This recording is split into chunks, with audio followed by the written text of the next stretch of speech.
ഡിസംബറിലെ കൊടും തണുപ്പുള്ള ഒരു രാത്രി. മൂന്നാറിലേക്കുള്ള അവസാനത്തെ KSRTC ബസ് കട്ടപ്പന പിന്നിട്ട് കൊടും കാടിനുള്ളിലൂടെ നീങ്ങുകയായിരുന്നു. ആ ബസ്സിൽ എന്നെ കൂടാതെ 4 പേർ മാത്രം. ഡ്രൈവർ, കണ്ടക്ടർ, പിന്നെ 2 യാത്രക്കാരും. പെട്ടെന്നാണ് ഒരു വലിയ കുലുക്കത്തോടെ എഞ്ചിൻ നിലച്ചത്. കാടിന്റെ ഭീകരമായ നിശബ്ദത ബസ്സിലേക്ക് അരിച്ചു കയറി. ഇതെന്ത് പറ്റി? ഞാൻ ഭയത്തോടെ ചോദിച്ചു. അപ്പോൾ ഡ്രൈവർ പറഞ്ഞു, എഞ്ചിൻ ഓഫായി, വണ്ടി സ്റ്റാർട്ടാകുന്നില്ല, ഞാനൊന്ന് നോക്കട്ടെ. അയാൾ ടോർച്ചുമെടുത്ത് പുറത്തിറങ്ങി. 10 മിനിറ്റ് കഴിഞ്ഞു. ഡ്രൈവർ തിരിച്ചു വന്നില്ല. ബസ്സിലുള്ളവർ പരിഭ്രമിച്ചു. കണ്ടക്ടറോട് ഞാൻ ചോദിച്ചു, ചേട്ടാ, ഡ്രൈവർ എവിടെ പോയി? ഒന്ന് നോക്ക്. കണ്ടക്ടർ പുറത്തിറങ്ങി. ബസ്സിന് ചുറ്റും നോക്കി. ഡ്രൈവർ ഇല്ല. ടോർച്ച് നിലത്ത് വീണ് കിടക്കുന്നു. പക്ഷെ അയാളുടെ ഒരു അടയാളവുമില്ല.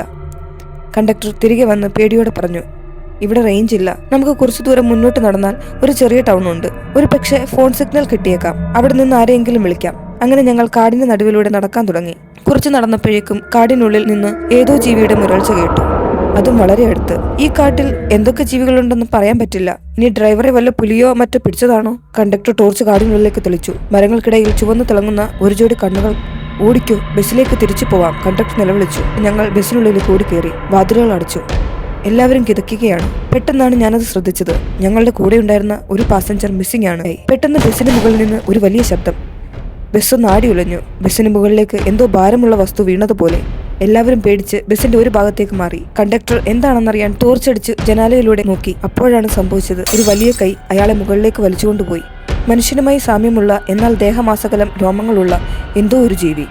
ഒരു ചെന്നായ മനുഷ്യനെ പോലെ. കൂടെ ഉണ്ടായിരുന്ന ഒരു യാത്രക്കാരൻ അലറി വിളിച്ചു, എനിക്ക് വയ്യ, എനിക്കിവിടെ ഇരിക്കാൻ പറ്റില്ല, അത് എന്നെയും പിടിക്കും. അയാൾ സമനില തെറ്റിയവനെ പോലെ ബസ്സിന്റെ വാതിൽ തുറന്ന് ഇരുട്ടിലേക്ക് ഓടി മറഞ്ഞു.